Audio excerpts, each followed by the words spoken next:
Hello guys, Colonel Ninny here. You'll find there are several occasions where you have to nurse a badly damaged aircraft back to the airfield. My error left me with no propeller and a very badly damaged lower left port wing plane.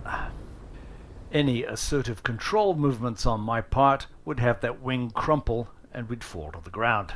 And as I'm not ready to meet Jesus yet, I have to figure out how to get it down to the airfield. So I'm going to have to deadstick it down to the ground. Deadstick means gliding down without power.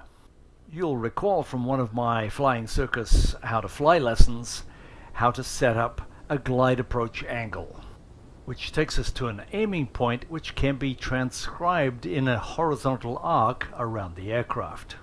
And so we'll land anywhere underneath that arc.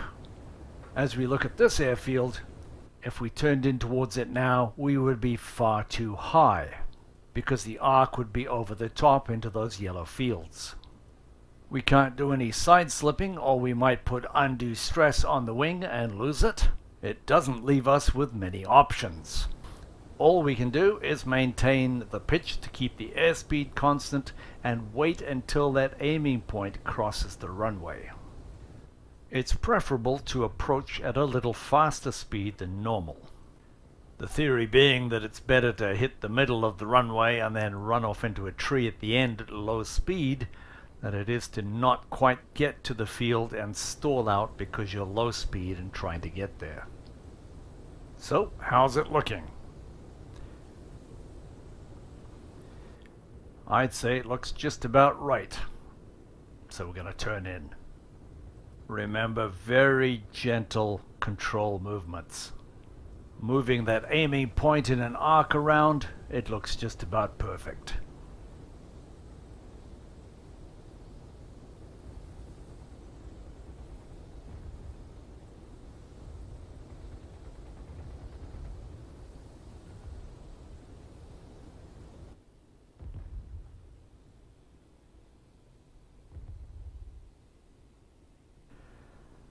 Oh, I say, jolly good show, old chap.